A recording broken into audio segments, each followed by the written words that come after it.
Hello hi Risiya Shihab ചാനലിലേക്ക് എല്ലാവർക്കും സ്വാഗതം. അപ്പോൾ ഇന്ന് നമ്മളിവിടെ ചക്കക്കുരു കേടാവാതിരിക്കാനുള്ള ഒരു 4 ടിപ്സുകളാണ് ഇവിടെ കാണിക്കുന്നത് കേട്ടോ. ഈ ടിപ്സുകൾ ഉപയോഗിക്കുകയാണെങ്കിൽ ചക്ക അല്ലാത്ത കാലത്തും നമുക്ക് ചക്കക്കുരു ആവശ്യത്തിന് എടുത്ത് ഉപയോഗിക്കാൻ പറ്റും. അപ്പോൾ ആദ്യം തന്നെ നമ്മൾ ഈ ചക്കക്കുരുൻ്റെ മേൽഭാഗത്തൊരു പാട പോലെ ഉണ്ടാവും. നമ്മൾ ചക്ക തിന്ന് കഴിഞ്ഞാൽ ചക്കക്കുരുൻ്റെ മേലൊരു പാട പോലത്തെ ഉണ്ടാവും. അത് എന്തായാലും നമ്മൾ ഒഴിവാക്കണം. ഒഴിവാക്കിയതിന് ശേഷം നമ്മളിത് വെള്ളത്തിലിട്ട് വെക്കണം.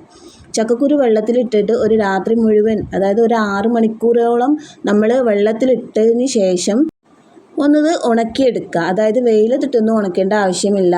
നമ്മൾ വെള്ളത്തിൽ നിന്നും എടുത്ത് മാറ്റി ഒരു ഭാഗത്ത് വെച്ചതിന് ശേഷം തന്നെ ഇത് നന്നായിട്ട് വെള്ളം വറ്റി നല്ല രീതിയിൽ വെള്ളത്തിൻ്റെ അംശമൊക്കെ പോയി കിട്ടും. അങ്ങനെ ഉള്ള ചക്കക്കുരാണ് നമ്മൾ എടുത്ത് വെക്കേണ്ടത് കേട്ടോ. അപ്പോൾ അതുപോലെ തന്നെ ചെയ്യുക. ഇപ്പോൾ ഞാൻ അങ്ങനെ ഉണക്കിയെടുത്തിട്ടില്ല, പക്ഷേ അതിൻ്റെ മേലത്തെ പാടൊക്കെ ഒഴിവാക്കിയിട്ടുണ്ട്. അങ്ങനത്തെ ചക്കക്കുരാണ് ഞാൻ കാണിക്കുന്നത്. നിങ്ങളത് ഉണക്കിയെടുത്തിട്ട് വേണം ഈ ടിപ്സ് ചെയ്യാൻ. അപ്പോൾ അതിന് ശേഷം നമ്മൾ ഈ ഒരു ടിപ്സ് ഉപയോഗിക്കുക. ഒരു പാത്രം എടുക്കുക, നല്ല അടപ്പ് ഉള്ള ഒരു പാത്രം എടുക്കുക. അതിന് ശേഷം ഇതിലേക്കൊരു ടിഷ്യൂ പേപ്പറോ അല്ലെങ്കിൽ ഒരു പേപ്പർ എന്തെങ്കിലും വെച്ചെടുക്കുക. ടിഷ്യൂ പേപ്പർ ഇല്ലെങ്കിൽ പേപ്പർ വെച്ചെടുത്തതിന് ശേഷം നമ്മളിതിലേക്ക് ചക്കക്കുരു ഇട്ടെടുക്കാം. നിരത്തി ചക്കക്കുരു വെച്ചതിന് ശേഷം അതിൻ്റെ മേൽഭാഗത്ത് വീണ്ടും നമുക്കൊരു കവറും കൂടെ ചെയ്ത് കൊടുക്കാം കേട്ടോ. ഒരു പേപ്പറും കൂടെ വെച്ചെടുക്കാം. ഇനി അതിൻ്റെ മേലെ നമ്മൾ ഇതുപോലെ വേണമെങ്കിൽ വെച്ചെടുക്കാം. അതിനുശേഷം വീണ്ടും ഒരു പേപ്പർ വെച്ചെടുക്കാം കേട്ടോ. ടിഷ്യൂ പേപ്പറോ അല്ലെങ്കിൽ സാധാ പേപ്പറോ എന്തെങ്കിലും വെച്ചെടുത്ത് നമുക്കിത് അടച്ച് നമുക്കിത് സൂക്ഷിച്ച് വെക്കാം. അപ്പോൾ ഇതാണ് ഒന്നാമത്തെ ടിപ്സ് എന്ന് പറയുന്നത്.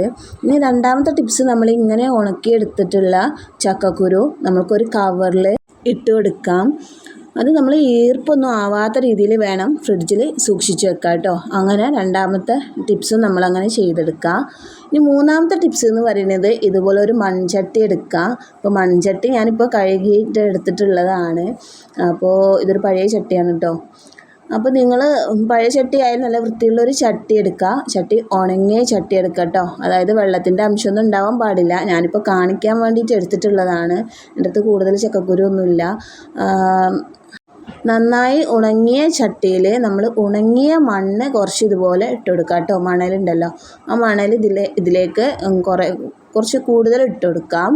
അതിനുശേഷം ഇതൊന്ന് നിരത്തി വെച്ചതിന് ശേഷം ഇതിലേക്ക് നമ്മൾ ഈ ചക്കക്കുരു, ഉണക്കി വെച്ച ചക്കക്കുരു ഇതിലേക്ക് ഇട്ട് കൊടുക്കാം. ഇതുപോലെ ഒന്ന് നിരത്തി വെച്ച് കൊടുക്കാം. നമ്മളത് എത്ര ചക്കക്കുരു ഉണ്ടോ അത്ര നമുക്ക് വെച്ച് കൊടുത്തതിന് ശേഷം വീണ്ടും അതിൻ്റെ മേലെ നമ്മളിതുപോലെ ഉണങ്ങിയ മണ്ണിട്ട് കൊടുക്കണം. പച്ച മണ്ണിട്ട് കൊടുക്കരുത്. പച്ചമണ്ണ് ഇട്ട് കൊടുക്കുമ്പോൾ ചക്കക്കുരു ഒന്ന് മുളച്ചൊക്കെ വരും കേട്ടോ. അപ്പോൾ ഈർപ്പമില്ലാതെ ചട്ടിയിലും ചക്കക്കുരുവിലും അതുപോലെ തന്നെ മണ്ണിലൊക്കെ നോക്കണം. അങ്ങനെ ചെയ്തെടുക്കണം. അങ്ങനെ നമുക്ക് ഈ ചട്ടി നിറയെ നമുക്ക് ചക്കക്കുരു സൂക്ഷിച്ചെടുക്കാൻ പറ്റും. പഴയ കാലങ്ങളിൽ ആളുകൾ ഇതുപോലത്തെ ടിപ്സാണ് ഉപയോഗിച്ചിട്ടുള്ളത്. ഇനി നാലാമത്തെ ടിപ്സ് എന്ന് പറയുന്നത്, വെള്ളത്തിൽ കുതിർത്ത് ഉണക്കിയെടുത്തിട്ടുള്ള ചക്കക്കുരു നമുക്കൊരു കവറിലിട്ടതിന് ശേഷം കവർ പിന്നെ കടിച്ചതിന് ശേഷം ഇതുപോലൊരു ബക്കറ്റിൽ ഇട്ടേക്കുക. അങ്ങനെയും നമുക്ക് സൂക്ഷിച്ച് വെക്കാം. ഈ 4 ടിപ്സും നിങ്ങൾക്ക് ഏതാണ് ഏറ്റവും ബെറ്റർ എന്ന് വെച്ചാൽ 4ഉം നമുക്ക് യൂസ്ഫുൾ ആയിട്ടുള്ള ടിപ്സുകളാണ്. എല്ലാവരും ട്രൈ ചെയ്ത് നോക്കുക, ഫീഡ്ബാക്ക് അറിയിക്കുക. നിങ്ങൾക്ക് ഈ വീഡിയോ ഇഷ്ടമാണെങ്കിൽ തീർച്ചയായും നിങ്ങൾ ലൈക്ക് ചെയ്യുക. ചക്കക്കുരു ഉണ്ടാവുന്ന വീട്ടിലൊക്കെ നിങ്ങൾ ഈ വീഡിയോ ഷെയർ ചെയ്ത് കൊടുക്കുക. അപ്പോൾ ഇന്നത്തെ വീഡിയോ ഇത്രയേ ഉള്ളൂ. Okay, by.